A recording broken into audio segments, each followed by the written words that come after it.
ಚಾನಲ್ಗೆ ಸ್ವಾಗತ. ಪುಟ್ಟಕ್ಕನ ಮಕ್ಕಳು ತುಂಬಾ ಸುಂದರವಾಗಿ ಮೂಡಿ ಬರ್ತಾ ಇರುವಂಥ ಸೀರಿಯಲ್.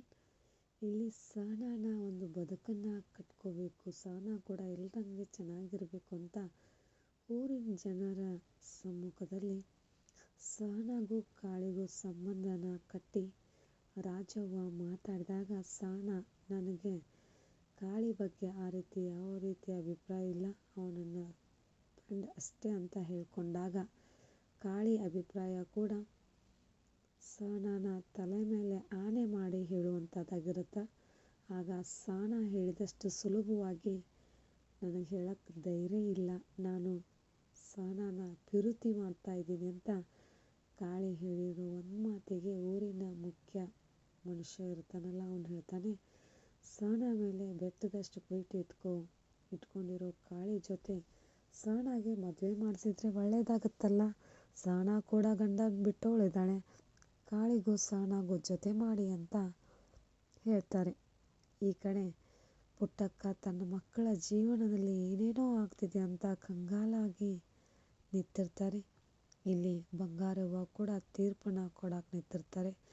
ಸಹನಾ ನಾನು ಕಾಳಿನ ಎಂದು ಮದುವೆ ಆಗೋಲ್ಲ, ಯಾವುದೇ ರೀತಿ ಅವನ ಮೇಲೆ ನನಗೆ ಪ್ರೀತಿ ಇಲ್ಲ, ನಾನು ಒಬ್ಬಂಟಿಯಾಗಿ ಇರ್ತೀನಿ ಅನ್ನೋ ಒಂದೇ ಒಂದು ಮಾತಿಗೆ ಕಾಳಿಗೆ ಮನಸ್ಸು ಕಾಳಿ ತನ್ನ ಜೀವನನೇ ಬೇಡ, ನಂಗೆ ಜೀವನೇ ಬೇಡ, ನಾನು ಸತ್ತು ಹೋಗ್ತೀನಿ ಅಂತ ಬಂದ್ಬಿಟ್ಟು ನೇಣು ಹಗ್ಗಕ್ಕೆ ಹಗ್ಗ ಕಟ್ಟಿ ನೇಣು ಹಾಕ್ಕೊಳ್ಳೋಕ್ಕೆ ಹೊರಟಿರ್ತಾನೆ.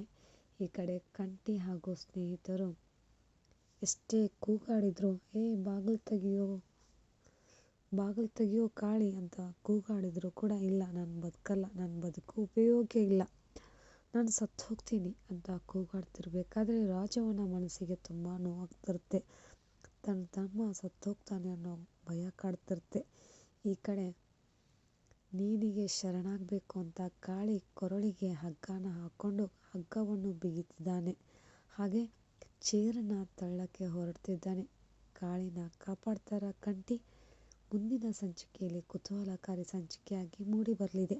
ನಿಮಗೂ ಕೂಡ ಕಾಳಿ ಸಹನಾ ಇಬ್ಬರು ಕೂಡ ಒಂದಾಗಬೇಕನ್ನೋ ಆಸೆ ಇದ್ದಿದ್ದಲ್ಲಿ ಪ್ಲೀಸ್ ನಮ್ಮ ಚಾನಲ್ಗೊಂದು ಲೈಕ್ ಮಾಡಿ, ಸಬ್ಸ್ಕ್ರೈಬ್ ಮಾಡಿ, ಶೇರ್ ಮಾಡಿ, ಕಮೆಂಟ್ ಮಾಡಿ. ಥ್ಯಾಂಕ್ ಯು, ಧನ್ಯವಾದಗಳು.